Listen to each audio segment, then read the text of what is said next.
केंद्र सरकार का वक्फ संपत्तियों को लेकर बड़ा फैसला।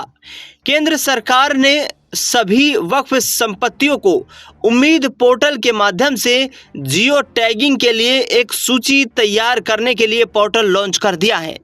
बता दें आपको कि केंद्र सरकार ने उम्मीद पोर्टल की शुरुआत की है, जिसमें सभी वक्फ संपत्तियों की जियो टैगिंग के बाद एक डिजिटल सूची तैयार की जाएगी। अल्पसंख्यक मामलों के मंत्री किरेन रिजिजू ने इसे ऐतिहासिक कदम बताया है, जो समुदाय के स्वामित्व वाली वक्फ संपत्तियों का गरीब मुसलमानों के लिए एक प्रभावी और निष्पक्ष उपयोग को सुनिश्चित करेगा। बता दें आपको कि वक्फ उम्मीद पोर्टल को यहाँ पर एकीकृत वक्फ प्रबंधन सशक्तिकरण दक्षता और विकास अधिनियम 1995 का एक संक्षिप्त रूप बताया गया है। किरेन रिजिजू ने इस पोर्टल की शुरुआत करने के बाद कहा कि उम्मीद पोर्टल भारत में वक्फ संपत्ति प्रबंधन और प्रशासन के इतिहास में एक नया अध्याय जोड़ेगा। इससे न केवल पारदर्शिता आएगी, बल्कि आम मुसलमानों, खासकर महिलाओं और बच्चों को भी मदद मिलेगी। अल्पसंख्यक कार्य मंत्रालय द्वारा विकसित इस पोर्टल को औपचारिक रूप से केंद्रीय अल्पसंख्यक मामलों के राज्य मंत्री जॉर्ज कुरियन की मौजूदगी में तैयार किया गया है, विकसित किया गया है और उसके बाद इसकी लॉन्चिंग हुई है।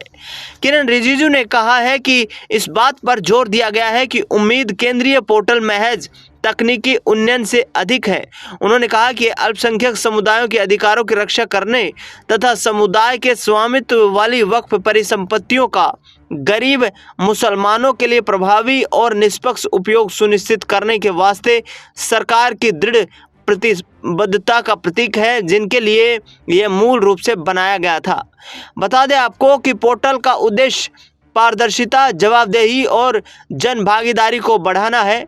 पोर्टल की मुख्य विशेषताओं में सभी वक्फ संपत्तियों की जियो टैगिंग के साथ एक डिजिटल सूची बनाना है। कुरियन ने इस मौके पर कहा कि यह पोर्टल एक ऐसा सुधार है जिसका लंबे समय से इंतजार किया जा रहा था और जो वक्फ प्रशासन को लोगों के करीब लाएगा।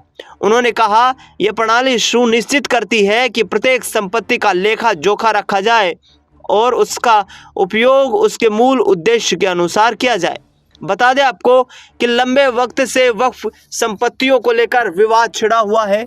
जब से 25 अप्रैल 2025 को वक्फ संपत्तियों को लेकर कानून केंद्र सरकार ने बनाया, उसके बाद से सुप्रीम कोर्ट और तमाम जगह पर all India Muslim personal law board के जो अधिकारी हैं, जो उनके तमाम सदस्य हैं, वो इस वक्फ कानून का विरोध कर रहे हैं और तमाम देश के राज्यों में जिस तरीके से वक्फ कानून का विरोध हो रहा है, उसे मुस्लिम अपने अधिकारों के खिलाफ बता रहे हैं।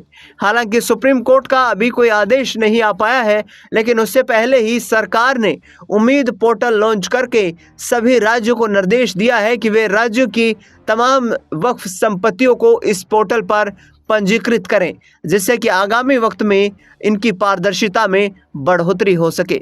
फिलहाल इस खास खबर में इतना ही। देश दुनिया से जुड़ी तमाम बड़ी खबरों के लिए देखते रहिए SPN 9 न्यूज़।